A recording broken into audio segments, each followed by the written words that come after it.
বিতির নামাজে দোয়া কুনুত না জানলে আপনি কোন দোয়া পড়বেন, কোন দোয়া পড়ে আপনি দোয়ায় কুনুতের ঘাটতি পূরণ করবেন। দেখেন, বিতির নামাজে দোয়ায় কুনুত পড়া এটা কিন্তু ওয়াজিব, আর ওয়াজিব যদি আপনার মিস হয়ে যায় সেখান থেকে কিন্তু সহসিজদা দিতে হয়। যদিও আলেমদের মধ্যে এক্ষেত্রে ইখতিলাফ রয়েছে। এই বিতির নামাজে রাসূল সাল্লাল্লাহু আলাইহি ওয়াসাল্লাম সবসময় দোয়ায় কুনুত পড়তেন। এই দোয়ায় কুনুত যারা পারেন না, অনেকে মুরব্বী হয়ে গিয়েছেন, এখন মুখস্থ করতে চাইলেও মুখস্থ করতে পারছেন না, তো সেক্ষেত্রে আপনারা দোয়ায় কুনুত না জানলে কি করবেন? রাসূল সাল্লাল্লাহু আলাইহি ওয়াসাল্লাম কিন্তু দোয়ায় কুনুত সবসময় পড়তেন এবং দোয়ায় কুনুতের অসম্ভব ফজিলত রয়েছে। রাসূল সাল্লাল্লাহু আলাইহি ওয়াসাল্লাম কখনো এটা মিস করতেন না। সফরেও বিশ্বনবী সাল্লাল্লাহু আলাইহি ওয়াসাল্লাম এই দোয়ায় কুনুতের মাধ্যমে বিতরের নামাজ পড়তেন এবং কি তাহাজ্জুদের নামাজ যখন বিশ্বনবী পড়তেন, রাতকে রাত তো বিশ্বনবী দাঁড়িয়ে থাকতেন। মা আয়েশা সিদ্দিকা রাদিয়াল্লাহু তাআলা আনহা বলছেন, রাসূল সাল্লাল্লাহু আলাইহি ওয়াসাল্লাম তাহাজ্জুদের নামাজে লম্বা সময় নামাজ পড়তেন, রাতের বেলায় এত লম্বা সেজদা বিশ্বনবী দিতেন। আল্লাহর হাবিব সাল্লাল্লাহু আলাইহি ওয়াসাল্লাম যখন দাঁড়িয়ে থাকতেন, মাঝে মাঝে দাঁড়িয়ে থাকতে থাকতে বিশ্বনবী সাল্লাল্লাহু আলাইহি ওয়াসাল্লাম পা ফেটে যেত। আবার বিশ্বনবী সাল্লাল্লাহু আলাইহি ওয়াসাল্লাম এত লম্বা সেজদা দিতেন, লম্বা সেজদায় বিশ্বনবী পড়ে থাকতেন। আমি মাঝে মাঝে ভাবতাম আল্লাহর হাবিব সাল্লাল্লাহু আলাইহি ওয়াসাল্লাম সেজদার মধ্যে ইন্তেকাল করলেন কিনা, এই জমিন থেকে বিশ্বনবী বিদায় হয়ে গেলেন কিনা।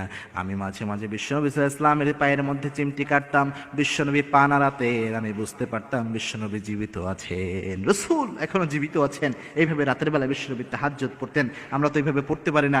এইভাবে তাহাজ্জুদ পড়ার পরেও যখন বিশ্বনবী আশঙ্কা করতেন ফজর হয়ে যাচ্ছে, ফজরের সময় ঘনিয়ে আসছে, তখন আল্লাহর হাবিব সাল্লাল্লাহু আলাইহি ওয়াসাল্লাম বেতের পরে তার নামাজ শেষ করে দিতেন। সারা রাত যে নামাজ পড়েছেন এটা সমাপ্তি করতেন এই বেতেরের মাধ্যমে। তবু রাসূল সাল্লাল্লাহু আলাইহি ওয়াসাল্লাম কখনোই বেতেরের নামাজ ছাড়তেন না। এই বেতেরের নামাজ যদি আপনি পড়েন সেক্ষেত্রে তো দোয়া কুনুত লাগেই। এই দোয়া কুনুত যদি আপনার মুখস্থ না থাকে সেক্ষেত্রে কি করবেন? ইমাম নববী রাহিমাহুল্লাহ তিনি তার আজকার যে গ্রন্থটা রয়েছে এটার 50 নম্বর পৃষ্ঠায় একটা সমাধান দিয়েছেন। এছাড়াও শাইখ বিন বাস রাহিমাহুল্লাহ তিনিও একটা সমাধান দিয়েছেন, যেটা আল্লাহর হাবিব সাল্লাল্লাহু আলাইহি ওয়াসাল্লামের বিভিন্ন হাদিস থেকে, হাদিসের আলোকে তারা এই ফতোয়াটা ইস্তেমবাদ করেছেন। তাদের মতে তারা বলেছেন যে এই যে বিতরের নামাজে যে দোয়া কুনুত, এটা যেহেতু আল্লাহর কাছে চাওয়ার একটা দোয়া এবং আল্লাহর কাছে মাফ চাওয়ার দোয়া, সেক্ষেত্রে এটা যদি কারো মুখস্থ না থাকে, যে কোনো দোয়া সে যদি পড়ে ফেলে তাহলে হয়ে যাবে। তবে দুইটা সমাধান সৌদি আরবের বিভিন্ন স্কলাররা দিয়ে থাকেন, তবে সবাই না এটা দেয় না, কিছু স্কলাররা দিয়ে থাকেন। যদি কেউ বেতের নামাজের দোয়ায় কুনুত মুখস্থ না থাকে, 1 নম্বর মত অনেকে দেয় যে যতদিন মুখস্থ না হয় সে এই দোয়ায় কুনুতটা তার সামনে রেখে সে দেখে দেখে পড়ে সে বেতের নামাজ আদায় করবে, এটা সে করতে পারে। কিছু কিছু স্কলার এটা বলেছে, আবার অনেকে আপত্তিও জানিয়েছেন।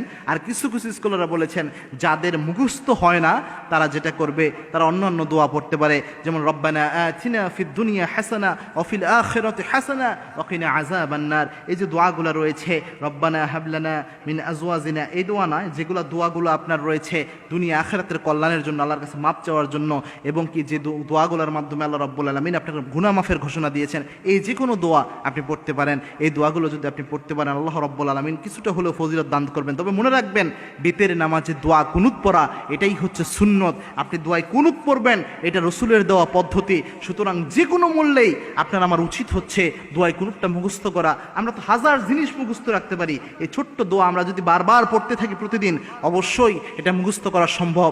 আমরা দুনিয়ায় চলার জন্য কত রকমের জিনিস মুখস্থ করি, অথচ এই ছোট্ট যেগুলো নিড আমাদের নামাজ পড়ার জন্য, এগুলো আমরা মুখস্থ করতে পারি না। আল্লাহ রাব্বুল আলামিন এই জিনিসগুলো বুঝার তৌফিক আমাদের দান করুন। আল্লাহুম্মা আমিন।